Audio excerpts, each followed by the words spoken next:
It's the same old story. It's been a long day at the job, or maybe it's just starting to feel long, and you feel that urge to stretch your legs and get a little bit of a break. You walk down the street, or maybe you get behind the wheel of your car, and you feel the weight begin to lift.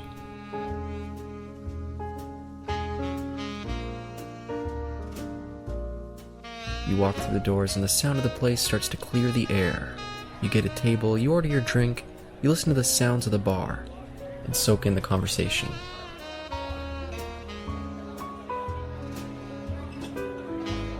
Welcome to the T&E Speakeasy, with your hosts, Caleb, Isaac, and Brianna.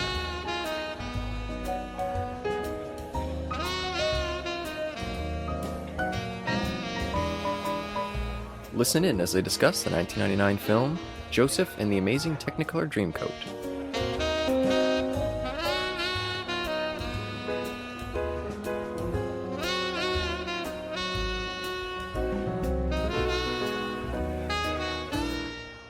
Welcome, ladies and gentlemen, those in between, and affiliated to Novice Leaders Podcast. Here today, we are once again on the musical discussion train, and today we have, for the program, going to be talking about the musical and or TV movie, I don't know exactly which this is, of Joseph and the Amazing Technicolor Dreamcoat.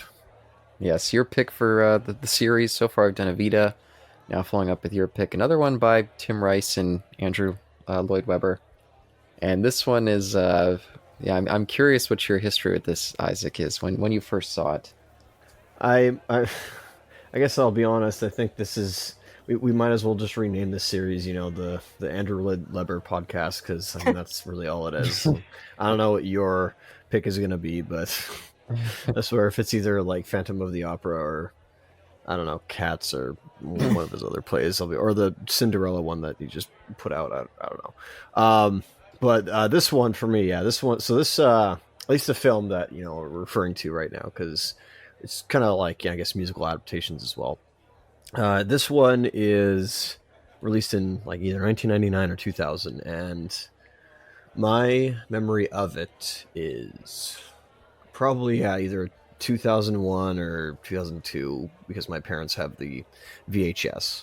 I did not watch I did not go and find the VHS for this. So it's probably somewhere in the house, in the garage there. But instead, no, I found a copy of it online, thankfully. In good shape as well, I must say. But this is definitely the first time coming back to this. And because, he said, oh, you got to think of a musical. I'm like, well, this is the only one I can think of that I enjoyed as a kid. And we don't have a musical adaptation in the movie theater of Wicked yet, so can't really do that one at all. So I chose this one instead.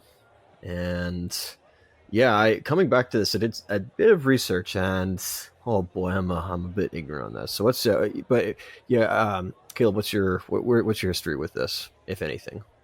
Yeah, it's a long history stretching back to about like 3 hours ago when we watched it.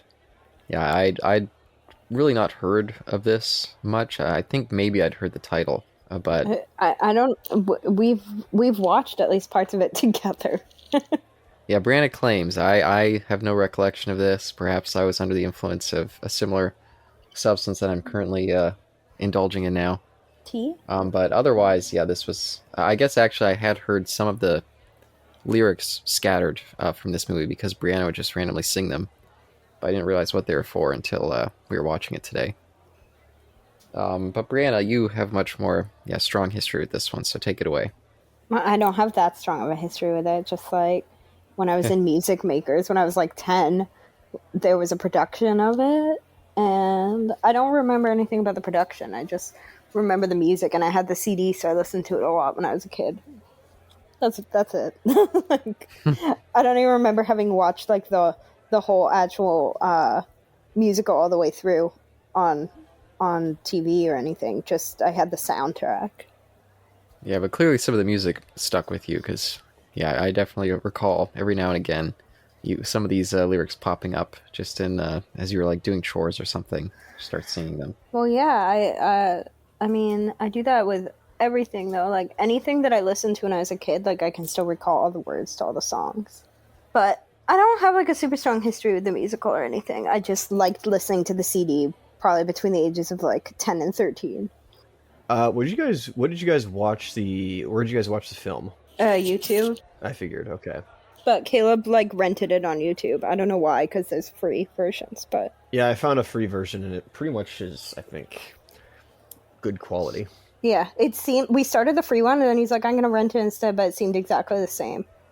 There was like a, I don't know, like a 15% difference in picture quality, and that 50%, yeah, it mattered Fair enough. to me in the moment. Yeah, and it was coming to this one, I should say, not long after we watched Evita. It's done in a similar style where there's almost no dialogue. It's just singing all the way through, and I did look it up to see if it was also considered like an opera in its way, but they called it a sung-through musical, at least on Wikipedia. I've never really heard that term before. I'm not super educated on musical technicalities, but it is interesting to see that that's more their style than more traditional musical, at least so far from what we watched. I think Cats was a similar thing too. Do you remember, Brianna? Was there much dialogue in that, or was it more in this style as well?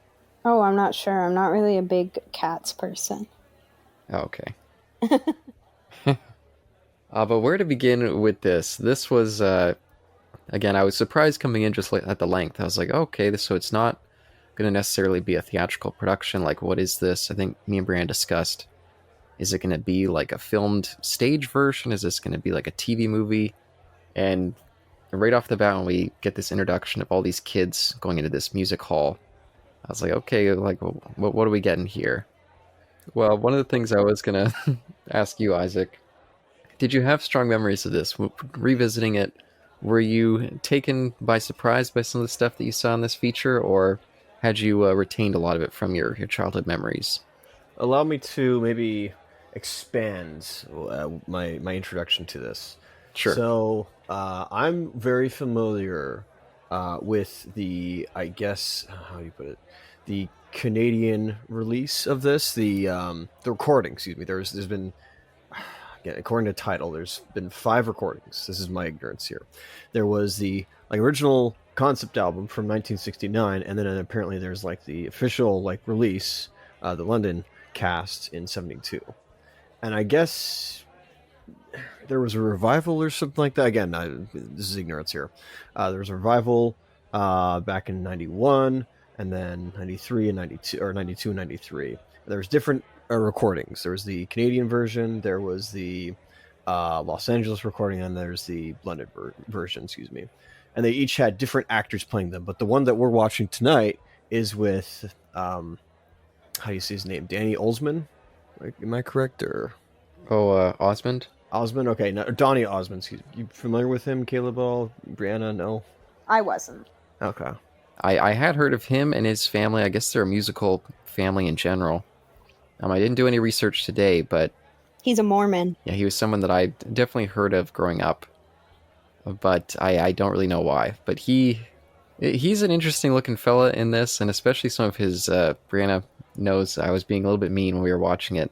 I kept pointing out his wrinkles. I was like, this guy has some very unusual wrinkles. I don't know what's going on with some of that stuff. Aging is a normal part of life, Caleb.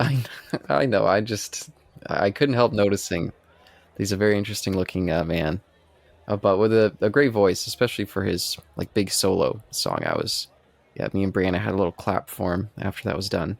But I clapped for all the songs because they pause for applause after they finish the song. How can you not? I was saying, I have a hard time not doing that in theater musicals because they still kind of do the pause for applause when a song ends. Yeah, we go to the movie theater. Yeah.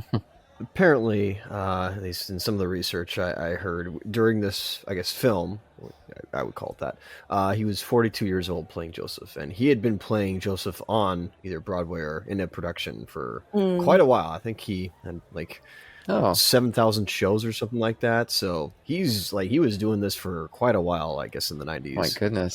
So if it looks like he is aged, then I'm gonna give him some credit for, at least sticking to that character for quite a while. And but my parents were really into this musical. They had the soundtrack, and every time we would go on a car trip, this would be in the rotations. It would be one of the things that we would always listen to. So it pretty much I know more of the 91 recording than I do this movie. But it's only because I didn't realize Donnie was in both that recording and in this movie, so that's that makes actually sense. pretty helpful. I'm pretty sure the soundtrack that I had was from this movie. I could be wrong, but everything just sounds so identical. I'm pretty sure. And I'm curious for you, Isaac, if your parents watched this version with you, because some of this I was surprised, especially during the later turn of the movie. I was like, oh my goodness, some of this does not feel necessarily kids appropriate. Like me and Brianna were saying, like, oh, I'm sure that they would show this in Sunday school classes. But then there was a point where it turned and we're like, oh, no, like this is probably not going to go too well with the Sunday school crowd. I know I think I know the part you were talking about. I don't know if they did, but I did watch the film. I do remember that. I don't know if they watched it with me or if, they're out of the house and they have a babysitter and it's just like, oh, put something in front of him so he can watch TV or something like that. And they put this on and I just like sit there watching it, just mesmerized. But yeah, not during this scene, of course, which you're referring to. Yes, it went over my head until now. I was like, oh, and I have gone back to listen to the album several times. And even before we just started recording, I was listening to it again because of just how much I enjoy it so much. And yeah, I guess visually speaking, like in the songs itself on the album, it went over my head. Like I knew, and also I'm familiar with, from the book itself, like what this is based off of. I'm aware of that scene, but yeah, the film definitely makes it a little bit more adult, or at least there's some implications there. But one last thing. I love this film. Not film, but I love the musical so much that I think it was in either grades 2 or 3. I can't remember which one. My mother made me like a version, a coat of many colors for Halloween one year. Oh, wow. I love that. And I still have the coat itself. Maybe I'll get a picture of it and you can add this to the description or something like that. But That'd be cool. Anyway, so yeah, and I've seen productions of this when it was in Theater Under the Stars many, many moons ago, and there was actually a family friend who was a part of that who played Joseph, and then years later in a different production somewhere in Burnaby, he was Pharaoh. So that's how well I know this. A lot of actually was he? Yeah, no, I think that was a different one. Oh, wow. So yeah, quite tied into your familial history. That's cool. Actually, maybe I'm wrong. Maybe. No, never mind. I think he was Joseph in a different play, so I think I've seen this 3 times on stage, but I don't really see this circulated in I don't really, probably has, but I haven't really seen it be in any major productions, at least in Broadway across Canada. So I hope one day it'll make a comeback, or at least show up at the Queen Elizabeth Theatre. Yeah, that'd be fun. Yeah, in this movie itself, I'm kind of surprised I haven't seen it talked about more as like a big cult musical movie. Yeah, because it's so funny and weird. Yes, very weird, very funny. And yeah, it just seems like there's a certain musical crowd that would really latch onto something like this. And I don't know if maybe they do and I just don't hear about it. But people like Rocky Horror Picture Show or Tommy, I feel like I definitely see a lot of similarity here. And it does feel a little bit subversive for such a biblical story to do this particular take on it, but it's super duper fun. And I was surprised to see Mr. Richard Attenborough showing up at the start there. That was one of the first things. I was like, oh, maybe this is going to be a bigger production than I realized, seeing him there. Yeah, I was also surprised. And this is, as a kid, I didn't know who that was, and then as an adult, I'm like, oh my goodness, it's John Hammond. Yeah. Yeah, and sitting right next to him, I mentioned this to Brianna, we watched it, the bigger man next to him, I forget what his character shows up to play later. Is it Potiphar? I believe it is Potiphar. Yeah, that guy, Ian McNeice. Yeah, another big British actor. Showed up in Doctor Who, of course I have to mention that. But he also played the Baron Vladimir Harkonnen in the TV movie of Dune. So every time I see him, I'm pleased for both those connections. So it's nice having him show up here. And his musical number...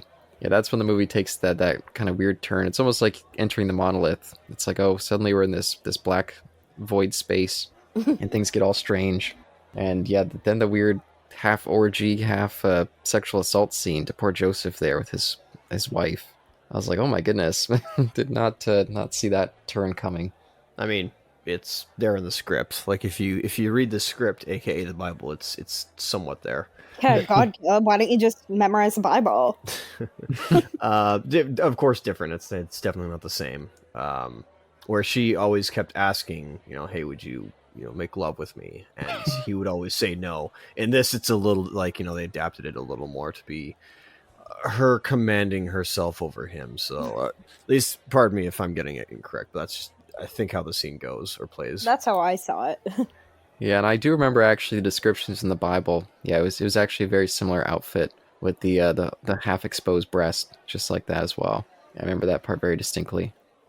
Well, it's actually being truthful to the text. That's kind of nice.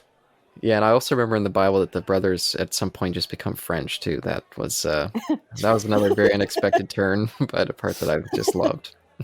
And it also is apparently the old American West. Yeah, I don't know what was going on there. It does seem like Tim Rice and Andrew Lloyd Webber, yeah, are maybe experimenting with some certain substances at this time. This was 1968 when this came out, so maybe LSD was still popping off at that time. Maybe they're doing it with Leonard Cohen. I know he was doing a lot of that kind of stuff around this time too. There you go. They're buddies.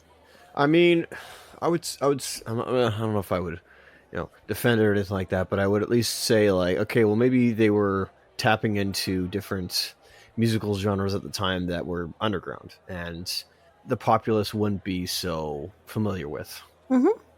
Yeah, no, I guess that's fair. Yeah, although they did go right to the disco direction. I think disco was... The disco was fun. Or maybe not quite disco. I don't know what to call that. Psychedelic 60s dance party. But that was also unexpected and super fun. That's one of the nice things about this, too, is it almost has episodic quality in showing us all these different types of musical styles. I thought that was another nice little change. I feel like we're always getting something new here. It's what reminds me so much of when I watched Evita for the first episode. I was like, oh, I could definitely see the DNA of Lloyd Webber and Rice in here. And I guess the way they structure their plays, not the same, of course, but Evita also, well, as an opera, it does, there is some like Latin bass instruments in there, but then they go to other different musical genres, and this is the same. So I'm like, oh, okay, I can sort of see like where the two kind of mix, and in fact there's a lot of things I could see between Evita and Joseph where there is some similarities of a person of like lower status, although Joseph had a family unlike Evita, and again, theater wise, I'm not talking about the real Evita here or the real Joseph. We're just going by the productions here context. It's interesting how Joseph came from nothing other than a big family and then became like the prime minister of Egypt according to this. Yeah, just on the Evita connection that you're bringing up there was even a song in this that was reminding me of a lot of a song from Evita. I didn't write down the names for the songs, but it was the first one where we were being introduced to Jacob and his family. It was making me think of the Rainbow Tour song. I don't know if you heard any of that there, Brianna. Not really, but I was going to say, like, both musicals have the kind of, like, little interludes where they're just like, anyways, then this happened. So that's another thing that they have in common. Yeah, and the narrator character just kind of carrying us through. Yeah, nice little bridge character, which, by the way, she stood out in a particular unusual way with her fashion. She's always just wearing that blazer walking around, and she's a very particular kind of dated looking British woman with her overall like makeup and her hair, and she just is another thing that adds to the almost surreal quality of this movie. Her just interacting with all these folks popping up in all these different environments but always looking the same.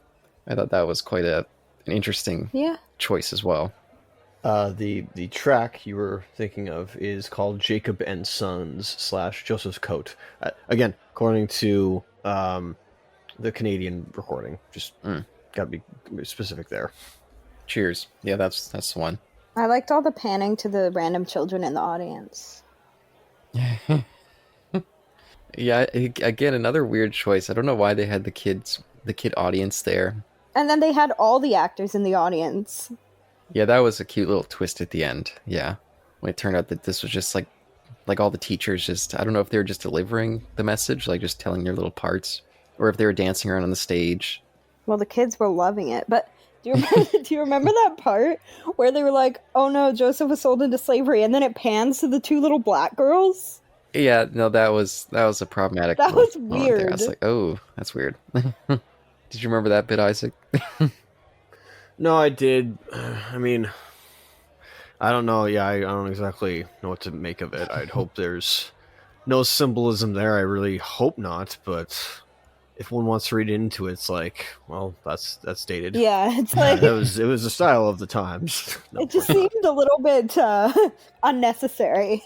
Yeah, lacking in some taste, but yeah, maybe sensibilities of that time. Yeah. I mean, me and Just cuts to just like these two little girls looking like so sad and dismayed. It's like, oh. Yeah. Yeah, and again, this was 1999. Me and Brianna have been watching Buffy and Angel lately. And Angel has a lot of just weird, awkward racial stuff that I don't know if they're trying to be aware or what. But it reminded me of a moment recently in Angel when, something similar happened to some degree. So maybe just the 90s, not the best time for racial awareness. Oh yeah, what are some standout musical numbers for you guys, either in terms of sets or in terms of the songs themselves? Or how about you, Brianna? Oh my goodness, how could you ask me that? You're really putting me on the spot. I don't know. I like the one at the end when they're singing about the golden coat flying out of sight. Yeah, that was a pretty fun one. Isaac? I don't want to just say the entire musical itself.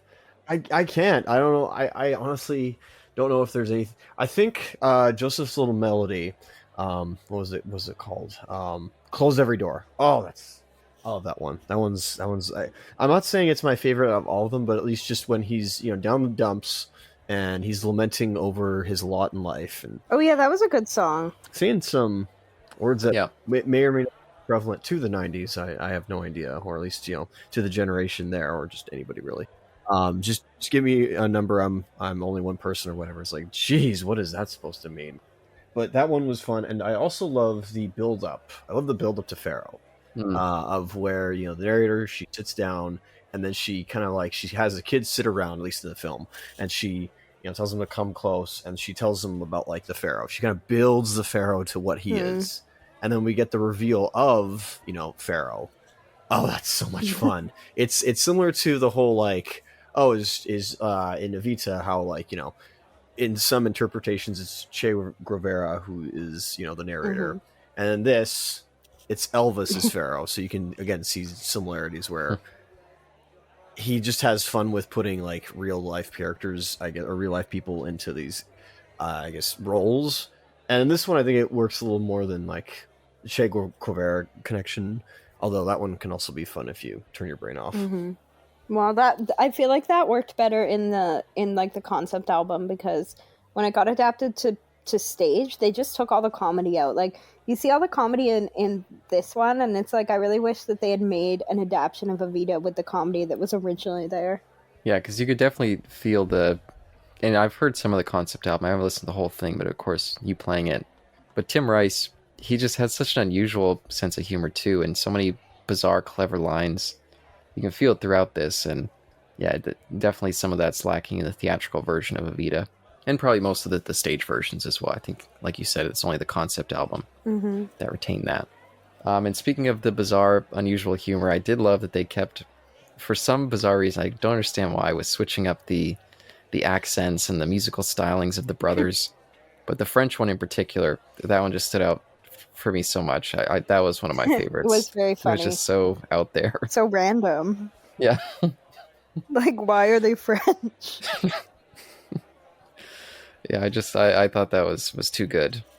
And the brothers in general, I just really enjoyed their vibe. And I can understand why they would hate on poor Joseph. I mean, he was kind of an obnoxious, smug kind of guy. So it makes sense. Yeah, I would probably throw him in a pit too. There you go. Yeah. They're just a fun-loving pair. I mean, he's kind of a wet blanket. I get it. Yeah, I can also see that, where the fact that he was his father's favorite kind of went to his head, so I can understand maybe the arrogance or high and mighty attitude he can get from that, and so the brothers kind of weren't happy about that and turned to drastic measures for that. maybe not the best in their Yeah, it situation. might have taken it a bit too far, but I could see both sides being in the wrong, but even still, the way they went with it is like, okay, maybe it was a little too far in your guys' end, but I understand where you guys are coming from. And I really enjoy when we see them grab the goat and then just tear off its limbs. And then we oh get my this God, little... it's such a violent goat prop. And then we see this image of the narrator talking, and they're just kind of revolving around her, and some of them have the limbs up by their face, so they're holding the corpse and kind of hugging it. It's just very funny. Like, I want that goat that, like, you can pull off its limbs and it's, like, bloody inside. Like, that's so weird. Yeah, definitely very weird. And I also enjoyed that for Jacob's, his, like, throne. They've got, like, this little bison, like, just little antlers and a bit of the head on there. I thought that was kind of funny for the Western-themed number. And it says Jacob and Sons. Yeah, Jacob and Sons, yeah. Yeah, just fun to feel their creative spirit. I gotta say, the production aspect of, I guess, this little TV film or whatever you want to call it, my goodness, the production of it is really good. Like, all the sets are really cool and I think very distinctive and different from each other, especially, like, you know, the whole bit of Potiphar's, Yeah, I really like that. I guess, number. Good. I don't even know, like, what you would call that, but it's very distinctive and, like, that part as well reminded me of, again, I guess, Rice and Webber tapping into, in Evita, the whole rich angle, and it was more done there, but we can see that, you know, Potiphar is very rich, and they kind of comment on that, and so I felt like they had a similar voice there with that. But in Evita, they make they make a more it has a much more negative connotation there, and they look down upon the rich there. This one, not looking down upon it just so much as like saying, Joseph's working for this rich guy. Yeah, kind of parodying them. But no, yeah, I definitely enjoyed that style, and it did broach into like, oh, this is getting weird. This is some... I was thinking of like Terry Gilliam, something like he would do in Brazil. I was like, this is some out there styling, but very cool. Yeah, I guess you know what? I guess visually speaking, it can resemble a bit of Brazil, eh? And I enjoyed when they threw him down that little pit, and it looked like he was falling for ages and just screaming. Yeah. I thought that was pretty funny for poor Joseph too. Oh, and I love when Joseph starts doing his dream predictions, and they bring in those two guys, the cook and the butler, and the outrageous styling of them too. I was like, oh man, this feels like something out of like the again, like Brazil or the capital in the Hunger Games. I was like, they got some weird stylings in this little part of the world here. Yeah, that bit, I do not remember how outlandish and I guess out there they're caught. I do not remember this as a child, or at least if I did, it was much different. And even when they threw him down the pit into the cell, I remember something way different, at least as a kid, where we it was all in slow motion. Like, he was just falling in slow motion, like actually falling, but instead it's like, you know, him against like a blue screen or something like that. I get why they did that, but I literally thought, like, you know, he was falling, and then we see, like, you know, Potiphar and his wife up above, you know, like, I guess cackling at him or something. But no, I was completely incorrect. It's weird how our minds do that. Yeah, and Isaac, did you recall the very obvious kind of gay stylings for those two guys, where they were kind of hinting like, oh, maybe they got in trouble for, maybe they were messing around, the two of them, or I don't know if it was the two of them together, but it definitely something they're doing some sort of gay coding there in a humorous way. As the narrator says, both in the doghouse for doing their thing. Yeah. Yeah, that was another one. I was like, oh, this would be, maybe the Sunday school audience would miss the context here, but the teachers, you'd think, would be like, oh, crap, I better turn this one off quick. Yeah, it went over my head as a kid, and it wasn't until the research when there was some speculation on, like, you know, the two of them could have, you know, been lovers or something like that, and yeah, it did not occur to me until now, so call me ignorant. Yeah, but I thought that whole little bit was really fun when he was singing their dream predictions, and then the cook, he's too big to fit through the bars, so Joseph just opens it up for him to come in. He's not even trapped in the cell at this point. I was like, oh no, this is just becoming absurd. Yeah, and even before he got thrown in the cell, when it was like that half orgy scene, and it was all the women dressed in these like almost transparent tops with the like the little nipple put onto the shirt there. I was like, this is a lot too. This feels I was not expecting it to go in this direction. I thought this was going to be more of like a kids program. So I did kind of wonder watching this, like, who was the audience for this? What were they planning to do with this? Was it broadcast on television? Was it just like a direct to tape kind of thing? I'm curious about what that was. Well, it says on the Microsoft Store that it was put out by Universal. So, I yeah, I don't know. I assume it probably was made because I've always wanted it's not like Hamilton on Disney Plus because that's an actual recording of the play. It's not Evita where that was an actual like film and released to theaters and had a box office and all that stuff and writer, director, and all that stuff. I mean, this has a director, so it's like an in between of both, where it's it's definitely more of a stage production, but it's also still like a film, but not completely.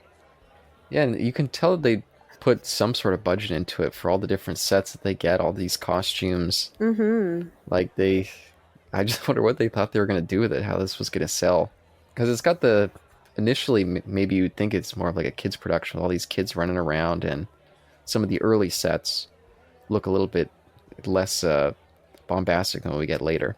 So I'm just curious. Maybe that's one of the reasons it doesn't seem like it has as much of a cult audience, at least as far as we know, is maybe they didn't necessarily know how to advertise it to folks. Oh, but I just remembered too, I did enjoy the scene when Joseph was in his little cage down there, and then all the little kids, we see them in the audience, and they've all got candles, and then they just walk in there, and you actually see that they're burning like real flames. I was like, oh, that's a lot of kids just holding flames right there on that set. A lot of young looking kids, but I was waiting for them to pull out Zippos, by the way. I thought that would have been funny too. So raise up their little lighters. That would have been funny. Yeah, and I was expecting also, because we did The Prince of Egypt last year, I was kind of surprised that there wasn't much of a sense at all of like a spiritual element to Joseph. I mean, it was more just about him wanting to follow his dreams. There was a little bit of lip service to some higher power stuff, but it didn't feel necessarily. Yeah, you're right. He wasn't even really like, my dreams are coming from God. He's just like, whatever, I just have dreams. Yeah. Yeah, so I just thought that was interesting. They mentioned the Bible, a few times. They mentioned, when like Potiphar's wife, how does that lyric go? It's all there in chapter 39 of Genesis, which you can just look up and see how it is like there. But yeah, the spiritual aspect of this, I haven't listened to all the way through Jesus Christ Superstar. So I'm not sure if he returns to that in a way. Like, I don't know if he has the same, or both of them, excuse me, the duo will have a similar take on the spiritual side. I would think they probably don't, but I don't mind. Like, I don't know. Like, I mean, I assume there's probably certain people out there, religious people out there, who would, kind of say, call this, at least this film is gaudy, or at least the musical production as well as gaudy, or just similar to how maybe like Mormons would not look down upon, or maybe they don't like Book of Mormon. So yeah, I kind of shrug in that sense, but as for the spiritual side, I think it's taking a little bit more of a, I'm not gonna say humanistic, but it's definitely taking a more less spiritual side, not a secular side potentially, but just definitely more less of a spiritual note. No, yeah, I agree. I guess there's that element of the him forgiving his brothers later on. I guess you could tie that into a more being connected with the. I don't know if I would necessarily put that as spiritual. I don't know. I don't necessarily know what to say for it. Yeah, it felt like it was just like almost telling the story as if it were just like a true historical story versus telling it as if it was a religious story. Yeah, that's fair. Just like using the base parable of it more than telling a direct retelling from the Bible kind of thing, or from whatever you want to put there. Even though of course there were the biblical references, but just not very focused on like actual religion or God in any way. Well, by the way, just for the mention of the Bible, I did love later on, because the narrator mentions like, oh, don't worry, I've already seen your future, I know how it's all going to turn out. And so later on with the Pharaoh, Joseph's just like going through the Bible looking for spoilers, like, oh crap, I need to figure out this dream, let me just do some cliff notes here. I thought that was quite funny. The script. He read the script. Yeah, I quite like that. Yeah, that was funny. I think the only potential, like, oh, okay, well, like maybe it's spiritual, maybe it's not, is him interpreting dreams. Yeah, no, I guess that's fair. That's actually a detail of the story I forgot. When we got to that part, I was like, oh yeah, I forgot about that weird little section in there. his strange little superpower. Well, it's funny because it's in the title itself, like, which is even more funny because the title itself would think that he's going to be wearing this, this coat of many colors, a multitude of many colors, but he really isn't. He doesn't. He only wears it for maybe like, I don't know, 2/5 of the entire production. If that. Like, beginning and then the end when he gets it back. I guess when Jacob remakes it or restores it, and the dream coat as well. Like, one might also believe, like, when he wears the coat, does he have the ability to like have dreams or interpret dreams from that coat or what? But it's like goes in a completely different direction. Maybe that was the spiritual component. It was this magical coat, and it saw that he was reading the Book of Dreams, so it decided to emphasize that power for him. I did like that he had the Book of Dreams, by the way. That was another fun little prop. I was like, aw. And I also liked that his little song about his coat became his like main little bit that he would always return to. Just they would use different lyrics for it. I forget what that thing's called in musicals as well. Is it just a reprieve when you keep using the same piece of music but changing the lyrics for it? I think that's it. That sounds right to me. Yeah, I know he used it again with the pharaoh when he was telling his dreams there. So I appreciate that. I thought that was another really good piece of music. Does it make you want to become a dream interpreter? It makes me wish that I could be in a musical production similar to this. I would have loved to have been one of those nerdy little kids in the audience. Yeah, that'd be fun. Just singing along, making their weird little faces. It would have been so fun. That would be fun. And hey, these kids aren't that much older than us. When they were running in there in their little outfits, their little hip 1999 stylings, I was like, hey, that's not so different from what we were wearing around that a couple years later. Actually, I mean, if this is 99, I'm in kindergarten by September, and I am in a school that requires uniforms. So if there's a real little kid there who's... It's you. 5 years old, yeah, that's probably me. Yeah. Did your parents ever take you to a trip to England, and did you have yeah? Maybe, you never know. No, we wore sweater. No, it's not sweater vests, but we wore uniforms. We didn't wear ties or anything like that. We just wore black jackets and black pants and white shirts. I always wanted to wear a uniform in school. I think it was because I watched A Little Princess, and I was like, I want to go to boarding school, even though she was like really treated badly there. So I don't know why that made me want to go. So many of those little kids thing, you get that wish of, I wish I could go somewhere and have mean teachers that I could battle against, overcome the adversity. Do you seriously want to be in a production, or at least be in the shoes of Matilda? I don't know, man. I wouldn't go with that. Kidding me? I would have loved to be Matilda. Matilda had magic powers. Yeah, and at the end, there was a nice lady who took care of her, and she was happy. That's true. I guess so. Got to overcome her parents. She was so she spoke so well. All the clever lines that I wish I could have said as a kid. Yeah, and she always sounded like she knew she was better than her parents, and she was bullied to them. Yeah. I did, just as we were talking about the kids, I did love how crazy they would go at the end of certain numbers. Some points they'd be like standing on their seats, clapping. They're like doing a standing ovation. Yeah, jumping up and down. I was like, oh man, if it is just those teachers up there on stage, they've never been happy with their teachers. I got another funny bit that stood out to me, and again, they do some weird stuff with this narrator throughout. She's just moving from story beat to story beat.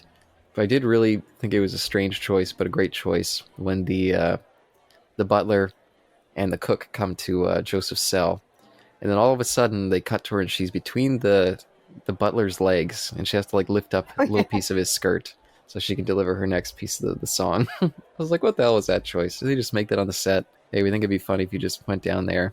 Why not? I just appreciate those weird little touches.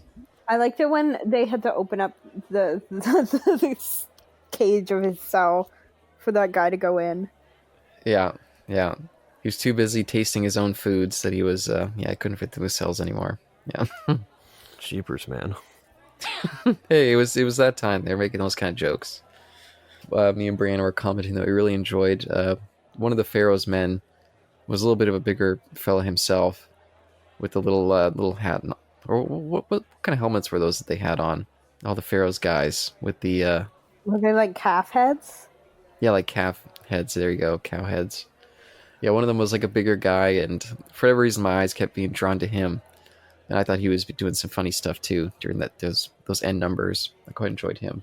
And at first, when we saw the ones that are like the women up there with the little blue hats, I was like, are they naked right next to those kids? But we realized they just had really like skin tight bodysuits. Those were another one where I was like, oh, that's a little bit surprising as well. And the blue people. Oh yeah, blue people. Yeah, I enjoyed them as well. Yeah. Well, I'm curious, Isaac. Maybe you had better eyes than I do. During the whole the Paris number, those Canaan Days or whatever that song was, the brothers kept dancing around this sign, and I always wished that they would do a little bit more of a close up on it. But it was like a lost persons sign, and I kept trying to read like, what does that even say on there? Who is that? Why did they put that on the set there? Did you notice that, or read anything that said on it, or? No, I didn't see it, but I wonder if it was like Lost Joseph. Well, that's what I thought, but then I was like, well, but they told their dad that he was dead. Yeah. So why would they make a missing person sign? Maybe his dad did it. His dad was just convinced. And why would they put it in their house? Well, I didn't know if that was their house or like a bar, like a tavern or something. I wasn't sure. Yeah, or they were, out in the fields. But they were singing about how poor they were. Why would they go to a tavern? And then the skeleton lambs came in. Yeah, I love that. That was so good. They all fell down, and everyone just wept. Like, oh no, not our poor lambs. And I enjoyed when they came to go see Joseph, and they're groveling and doing the little like abasing themselves. I thought that was pretty funny too. Oh, and I really enjoyed when Joseph framed his brother, and then we see him just like on the stairs in like a Christ pose. As He looked like he was dead. Yeah, he looked like he was dead. As all the brothers were begging. I thought that was really funny too. Any comments there, Isaac? It's only that I don't really have much to say about this other than like, this was something that I had watched as a kid. But yeah, I don't know, like it's more interesting that you're saying this because to me, while I am coming back to this and realizing a lot of stuff like, oh, okay, I didn't get that as a kid, but none of this stuff like stands out to me.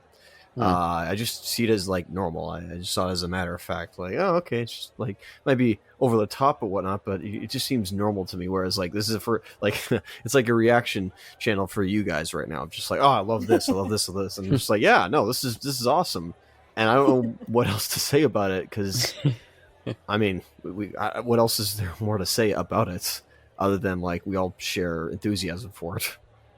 Yeah, I think I only have a couple more standout little bits. I don't know if Brianna, you have a little bit more. But yeah, another thing that I did enjoy, Isaac, you were mentioning earlier about how you were recalling Joseph falling in slow motion. I was thinking when you mentioned that perhaps you were just mistaking it with the foam corn that was falling in slow motion out of like the slot machine. I thought that was another really funny bit. I was like, why'd they put that in slow motion? It just made me laugh.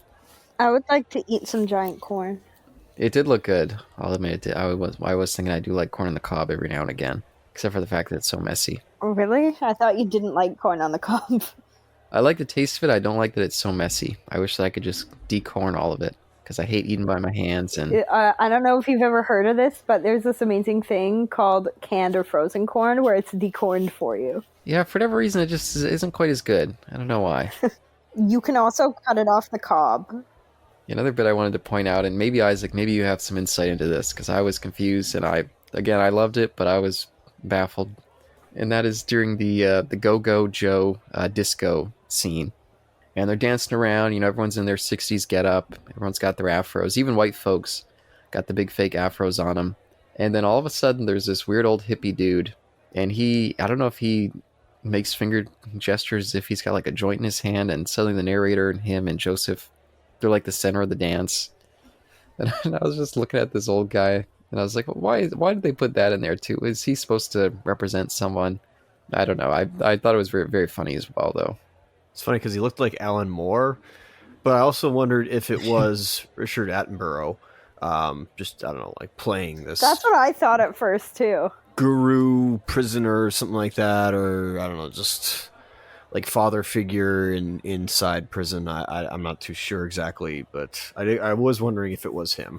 Yeah, my brain went to a weird place. I was like, is this supposed to be another famous teller of dreams or the future? Rasputin? Is this him and hippie? What? hippie get up. I don't know why I thought that. Why Rasputin? Was he the one? Wasn't he the one that would be like he would be the teller of the future? Wasn't that him? I don't know. The only experience I have with Rasputin is from Anastasia. Yeah, let's go back to the animated film, which we keep meaning to do, and see what was going on with that, since he was non-existent in the play. Yeah, that's true. Well, that was probably for the best. Yeah, maybe I was thinking of him because he showed up not that long ago in Doctor Who. One of the villains was pretending to be Rasputin, was telling the future. So maybe that's why I was thinking of it. But either way, I was baffled by that old man, but another little funny, just bizarre bit in this bizarre little movie that, I definitely enjoyed. But otherwise, my notes are mostly tapped out there. So if you guys got a bit more, feel free to go ahead. But yeah, that's what I got for now. So just now watching the film right now, that picture is lost. Have you seen this man? It is Joseph. Oh, it was Joseph. It was Joseph. So it probably is. I guess it is maybe in like a different location, in like a tavern of some sort. Yeah, it looks like a tavern because it's on my screen too. And I don't know if that guy is actually smoking a cigarette or not. Which I'm like, wow, different time. Well, there's smoke coming off of it. Yeah, see, maybe Jacob, he just he held out hope that his beloved son, his favorite son, would still be alive. That's why he repaired that coat, and he was going around leaving big old. Have you seen this guy's signs? How is he taking photos, by the way, too? Maybe they told him the truth. Maybe they were like, he didn't actually die. We sold him into slavery. That's a fair point. Yeah, they did change by that point. They were honest men after they were ruined and spent some time in a French winery or something. Yeah, it did turn them into good people. I guess if Isaac, you don't have much more. Oh, actually, there's one more thing I wanted to say. So like we were talking about with Cats a little bit earlier, me and Brianna watched that, although I guess neither one of us remember it very well. But I was thinking that this feels much more in line with that bizarre musical as well, Cats. Just in terms of the strange humor, the kind of out there stylings with the sets and things. It was just making me think of that quite a bit, and it made me curious to go back and watch maybe a more real production, because I've really only seen that movie that came out a few years ago, and maybe that was not the best example. But no. You can watch the 90s movie. It's directed by the same person who did this. Oh yeah, I remember you mentioning that. That is interesting. It does make me intrigued. Yeah, maybe one of these days we'll watch that. I don't know. We'll see. You're gonna choose it for our next podcast, Caleb? Oh, Isaac did lay hints that it was the Andrew Lloyd Webber series. But I'm hoping not. Nothing on those guys. No, Caleb's choosing a non-Andrew Lloyd Webber one. Yeah. No, I didn't realize the theme when I put together my pick. So. It's funny you mentioned Cats and the 90s version, because I remember distinctly one of the previews on the VHS was that's how I knew about Cats, is that there was, I guess, a similar TV production, whatever you want to call it, in this, or with this. So, I guess there's a connection there. Yeah, that is interesting. Maybe released by the same company. I wonder if it's gonna have some of these stylings. That would be unusual, because that movie, as bad as it was, it definitely felt like it was way out there, and if maybe it was done better, could be interesting. Yeah, that movie was just so bad. It was. Yeah, they had Cats here. Came to like the Queen Elizabeth Theater like 2 years ago, I think. Oh, I didn't realize. But we didn't go to it. It was like one of the add-on ones. It wasn't part of the subscription. But yeah, I guess if we don't really have too many more places to go, short episode for a rather short movie. I guess we can move over to final thoughts. It was a short movie, so that makes sense. And Isaac, would you like to take it away for the final thoughts department here? I would end this by, at least for me, saying I'm gonna probably go and listen to all the other versions of this, the other 4 versions that exist of this play, because why not? I'll give it a listen to, and maybe my bias will still be with me, given that I prefer I guess the Canadian version. Literally, that's just the one that I grew up on, so I have no choice. Yeah. And yeah, it even affected me watching this again, where I'm like, it's not how the songs are supposed to be sung, but like that's just my ignorance showing, I guess. But I do have definitely, if there's a desire, it is I actually do at least one point. I don't know how it'll happen, but I would love to play Joseph in an actual like production of this musical. Oh man, it'd be so fun. It's still my dream to be in a musical one day. It seems like it'd be so fun. Why don't you just sign up? You could be in the ensemble of a community production, like, easily. They take anyone. Yeah, that's true. That is true. Maybe I should start thinking about it. We do have a dinner theater right by our house, but I guess that's true. Yeah, Brianna, what are your final thoughts for this production here? I liked it. It was not what I remembered. It was definitely more almost like surreal than I remember, because I mostly just knew the songs, but I don't know if I've ever even fully sat through this actual movie of it. But I really enjoyed it. And I also think that I was mixing my memories with this and also with like the children's Bible that I had as a kid that I read all the time. And so it was like two different versions of the story in my head. But yeah, I definitely enjoyed watching this, and I would watch it again. yeah, and I echo similar sentiments. Yeah, no, this thing was a ton of fun. I did not really know what to expect coming in, but it was certainly not what I got. But yeah, it was thoroughly enjoyable. I hope that one day they put out a Blu-ray release so we can get it in a slightly better copy than the DVD quality versions they have on YouTube here. Or someone does a remake. Yeah, even a bigger budget Hollywood production, if they can keep this weird style and weird spirit, I think they could give us something really cool and extravagant. But for what this is, I think absolutely, if you haven't seen it, it's worth seeking out, and you can find it for free on YouTube.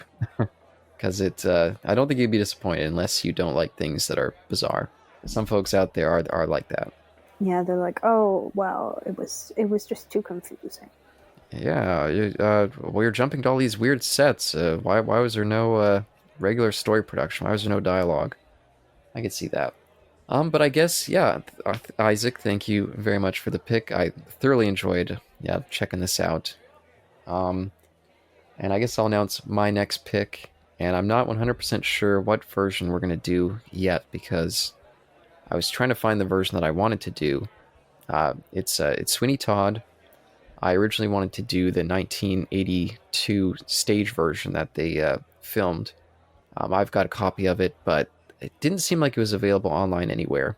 So we may have to go with the 2007 Tim Burton version, which is still good. It's missing some of the songs and just a little bit of a different impact than that stage production that I really, really love. But both are worthwhile, so I guess we'll see what happens.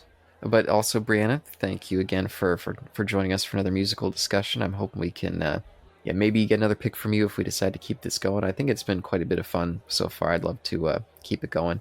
You're welcome. Don't forget to send me my e-transfer as payment for participating.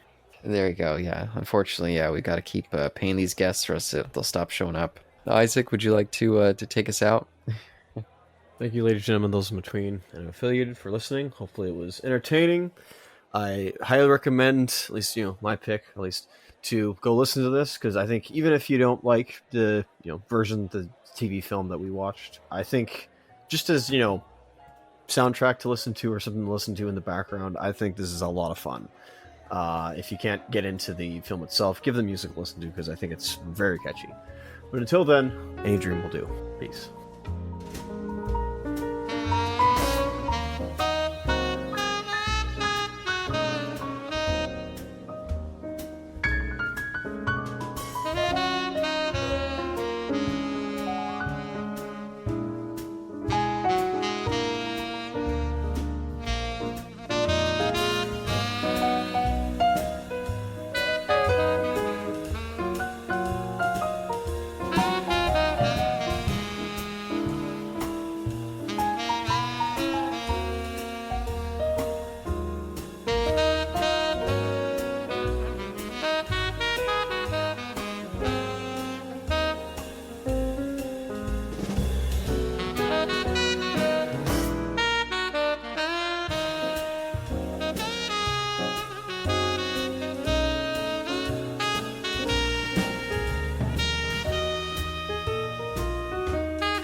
and I could not have expected the ride that we did end up getting.